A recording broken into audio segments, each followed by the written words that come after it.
El 2 de febrero de 1852 cayó en Buenos Aires el régimen de Juan Manuel de Rosas. Urquiza, un federal ex-rosista, fue el más adecuado para hacerse cargo de la Confederación y su difícil situación vigente. Urquiza se instaló en Palermo para restablecer el orden y llevar adelante la confraternidad y la fusión de los partidos políticos. En poco tiempo se gestó una división en torno a un motivo central: el proyecto de organización nacional. Para algunos, la propuesta urquicista representaba la posibilidad cierta de dar forma a una constitución y crear así un nuevo orden que se ajustara a la legalidad. La figura del general aparecería como garantía de que ese proceso contaría con la base material, militar y política necesaria para tener éxito. En cambio, para otros, Urquiza era el obstáculo principal al tipo de organización que aspiraban, en la que Buenos Aires debía corresponderle un lugar central. Todas las provincias, excepto Salta, Jujuy y Córdoba, se hicieron presentes en San Nicolás para poner en vigencia el Pacto Federal de 1831 y considerar la posibilidad de organizar la República. Se dispuso que el Congreso se instalaría en Santa Fe y que cada provincia fuera representada por 2 diputados, que debían ser elegidos con la mayor libertad. Se nombró a Urquiza director provisorio de la Confederación y encargado de las relaciones exteriores y de mantener la paz interior. Pero Buenos Aires se separó de la Confederación.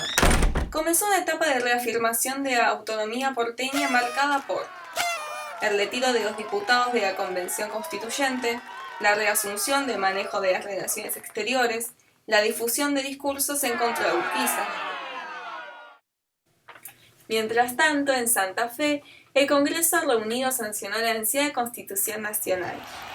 Estableció una república federal de carácter representativo, derechos y libertades civiles, el sufragio universal masculino, la división de poderes y que cada provincia dictase sus propias cartas constitucionales, siguiendo los preceptos de la nacional.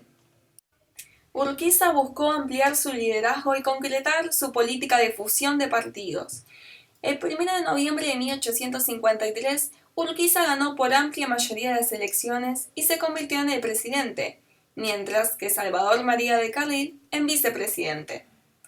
Más tarde, con la disolución del Congreso, se crearon las cámaras de diputados y senadores.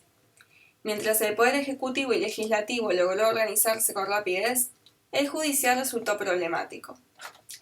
Las bases de acción política de su gobierno fueron las finanzas, las relaciones exteriores y la organización militar, con el fin de dar entidad al poder central. Las finanzas. La principal fuente de recursos para el gasto público eran las aduanas. El establecimiento de la libre circulación de los ríos llevó a la anulación de las aduanas interprovinciales, dejando a las provincias sin recursos. Esta situación logró aliviarse mediante la financiación del déficit fiscal a través de empréstitos y créditos y la Ley de Derechos Diferenciales, la cual agravaba con creces las importaciones y exportaciones realizadas a través del puerto de Buenos Aires. Relaciones exteriores. Alberdi fue enviado a Europa logrando acuerdos con Francia e Inglaterra, el reconocimiento de la independencia de la Confederación con España y la reanudación de las relaciones con el Vaticano. Pese a estos resultados, las potencias no abandonaron su relación con la flamante Buenos Aires. La organización militar. Urquiza se propuso dar forma a un ejército nacional bajo el comando centralizado del presidente. El nuevo aparato militar estaba formado por el ejército de línea, de carácter profesional, conformado por oficiales de carrera y soldados pagos, y la Guardia Nacional, integrada por los ciudadanos. El territorio quedó segmentado en varias áreas relacionadas entre sí y que procesaban sus conflictos regionalmente.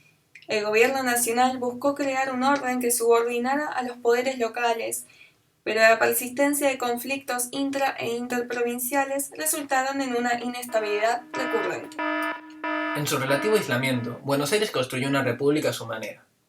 La provincia dictó su propia constitución en 1854, cuyas bases eran la división de poderes, la jerarquización de la legislatura, afirmación de derechos, creación de mecanismos electorales, entre otros.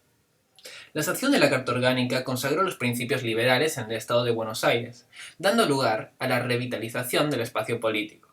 Así, pronto surgieron distintos posicionamientos respecto a la relación que debía mantener Buenos Aires con la Confederación. La lucha por el poder estuvo librada entre los federales nacionalistas, los cuales, dirigidos por Bartolomé Mitre, pretendían formar un Estado organizado liderado por Buenos Aires, y los federales autonomistas o aislacionistas, los cuales, liderados por Alsina, pretendían separarse de la Confederación. La creciente rivalidad entre Buenos Aires y la Confederación llevó a la preparación de ambas para el enfrentamiento armado.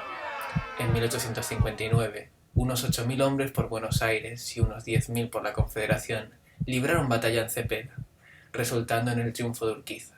Así, se selló la unidad de la República.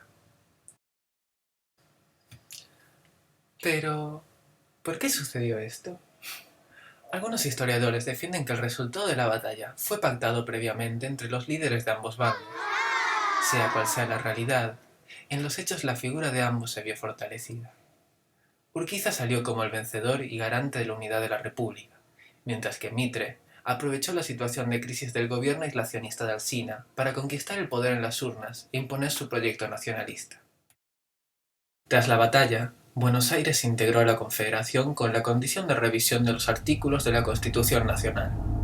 A pesar de los intentos de acercamiento entre ambas partes, finalmente los ejércitos de Buenos Aires y la Confederación se enfrentaron en Pavón en 1861, dando como resultado la victoria de las fuerzas porteñas. Una a una, las provincias facultaron a Mitre para que convocara un congreso y le entregaron el poder ejecutivo provisional con el encargo de reconstruir el gobierno federal.